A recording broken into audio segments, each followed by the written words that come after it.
हाँ, हम लोग अभी क्या पढ़ रहे थे? द के प्रयोग में आप सभी को 3 रूल बताया गया।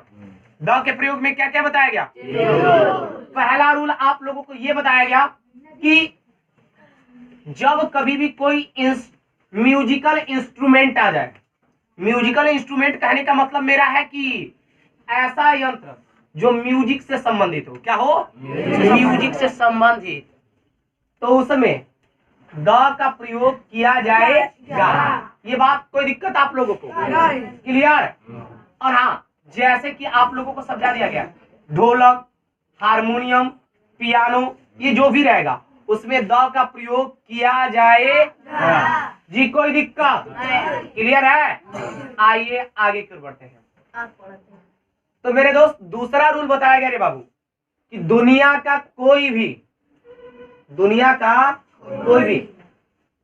क्या बोला जाए, नदी का नाम आ जाए, नदी का नाम आ जाए, हाँ, बस उस नदी के नाम में आपको क्या बोला जाए, दिशा ना हो, दिशा रहेगा तो उसमें द का प्रयोग नहीं करेंगे।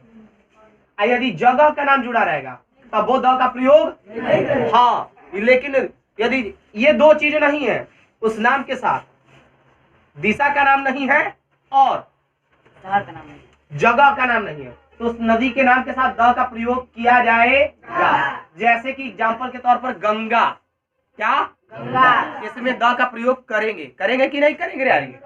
करेंगे ना? चलो आके, कोई दिक्कत नहीं बचिया? अरे बोहिन समझ में आता तुहनी के? आपके तीसरा रूल तुहे कुल बोला सा, पहला तो बोल बता जानी। हाँ, ये बहुत अच्छे। कोई भी रिलीजियस बुक का मतलब क्या? धार्मिक किताब, समझ पा रहे हो ना? महाभारत, पुराण, गीता, बाइबल, जो भी रहे बुक धर्म से रिलेटेड, उसमें द का प्रयोग किया जाएगा। ये बात सभी लोग समझ पा रहे हो? और बच्चे के 2 फाइट दे ना, 2 ऊंचा पहले। अरे नींद लगा था तोरा के,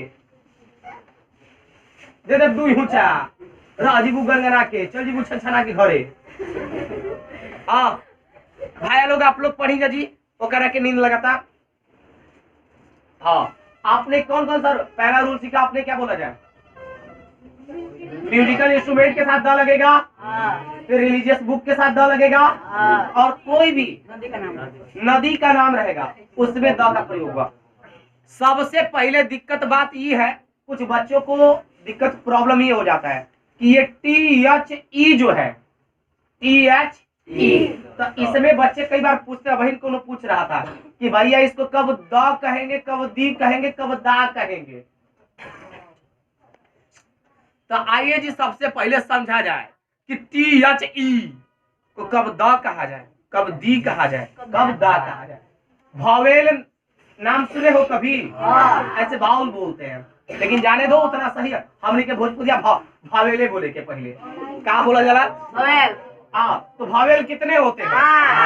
कितने होते भावेल? क्लियर? कौन कौन? हाँ, अब मेरी बात समझो कि यदि कभी भी ये THE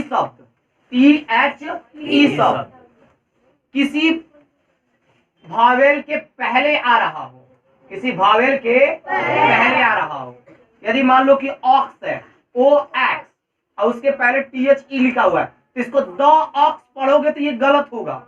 द ऑक्स नहीं पढ़ोगे, तब तुमको पढ़ना पड़ेगा दी ऑक्स। लिखा THE ही है, लेकिन उसको क्या पढ़ेंगे? लेकिन कब? जब भावेल रहेगा, जब THE शब्द भावेल के आगे रहे। ए दीदिया समझ पाओ थी सरे?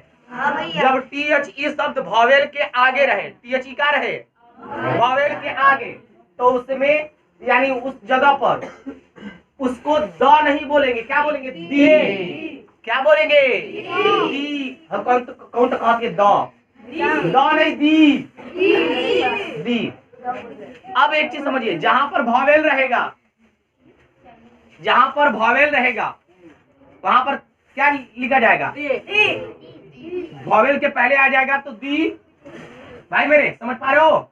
बहना मेरी समझ पा रहे हो आप लोग? भावेल रहेगा तो दी। जैसे कि ऑक्स के पहले यदि आ गया तो दी ऑक्स, अम्ब्रेला, UMBRELLA।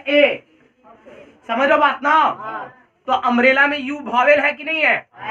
तो जब वॉवेल रहेगा तो उसको क्या बोलेंगे? दी अम्ब्रेला बोलेंगे। द अम्ब्रेला बोलना गलत होगा। ओके हाँ, लेकिन जब कभी भी आपको जहां भी वॉवेल नहीं है, वहां पर हम सभी यूज करेंगे दी नहीं बोलेंगे। वहां पे क्या बोलेंगे? यानी THE। क्या बोलेंगे? THE। बस सॉरी, THE को क्या बोलेंगे? क्लियर? जैसे एग्जांपल के तौर पर लिखा है बॉय, क्या लिखा है? और बॉय के पहले लिखा हुआ THE, तो द बोलोगे या दी? भाई मेरे क्लियर ना? द बॉय, दी बॉय बोलेंगे वहां पे तो गलती होगा। तो आप लोग समझ गए होंगे कि कहां पर द यूज किया जाए और कहां पर कोई दिक्कत। अब हम लोग सीखेंगे कि कहां पर दा का प्रयोग किया जाता है, कहां पर। तो रियल बात यह है कि दा कहीं भी नहीं बोला जाता है। समझ रहा बात? या कोई दिक्कत है रे बबुआ? कोई दिक्कत आप लोग के समझ में आते हुई जी?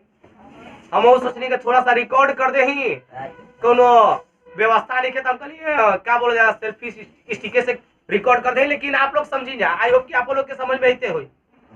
तो यह सिखैली हम कि क्या बोला जाला, यदि THE शब्द जोन बा वॉवेल के पहले आ जाए तो के बोला जाए दी, आ नहीं तो के बोला जाए द, आ दा कबो नहीं बोला जाए कि नहीं जी? आरिफ जी, आयुष जी, समझ रहा बानी जी?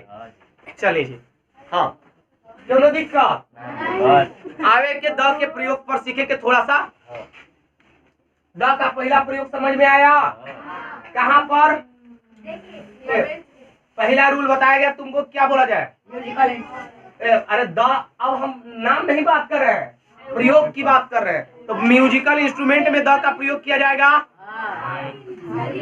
नदी के नाम के आगे द का प्रयोग किया जाएगा, और रिलीजियस बुक के आगे द का प्रयोग किया जाएगा। और हाँ रे बबुआ, चले के घूमे बबुआ, सुना सा है मुस्कियाता, अरे तेरी खड़े दीवार गिराई का, अरे देखियो कर मुंह स्माइल देख, और लजात कहे हवे। अरे शाबाश, आओ जा सीखे के। ए लड़के, अरे बाबू देखना, ए हीरो, अगला रूल। द आपको जब कभी भी कोई डायरेक्शन का नाम आ जाए, डायरेक्शन, दिशा, जब कभी भी कोई डायरेक्शन आ जाए तो उसके नाम के आगे भी द का प्रयोग किया जाता। जैसे कि एग्जाम्पल के तौर पर ईस्ट कहीं पर लिखना है, जैसे मेरा घर उत्तर में है, मेरा घर उत्तर में है, तो यदि मैं लिख रहा हूं my house is in north, लिखेंगे तो गलती होगा। हमको जब भी लिखना होगा तो नॉर्थ दिशा न है, तो दिशा के नाम के साथ कभी भी द नहीं छोड़ेंगे, द साथे साथे रहेगा। समझ में आ रही है? आ रही है ना? तो हम क्या बोलेंगे? My house is in the north. आपको कभी भी कोई दिशा रहेगा तो उसमें द का प्रयोग करना जरूरी है। तो आपने द का 4 रूल सीखा। पहला रूल मैं बार बार रिपीट कर रहा हूं ताकि आपके माइंड में सेट हो जाए। म्यूजिकल इंस्ट्रूमेंट के नाम के आगे, नदी के नाम के आगे, रिलीजियस बुक के नाम के आगे, और अगला रूल मैंने बताया अभी, कोई भी डायरेक्शन यानी दिशा का नाम रहेगा तो उसमें द का प्रयोग किया जाए। तो आज भर इतना ही, कल फिर मिलेंगे अगले वीडियो में। अगला रूल द का आपको फिर बताया जाएगा। तो चलिए, तब तक के लिए धन्यवाद।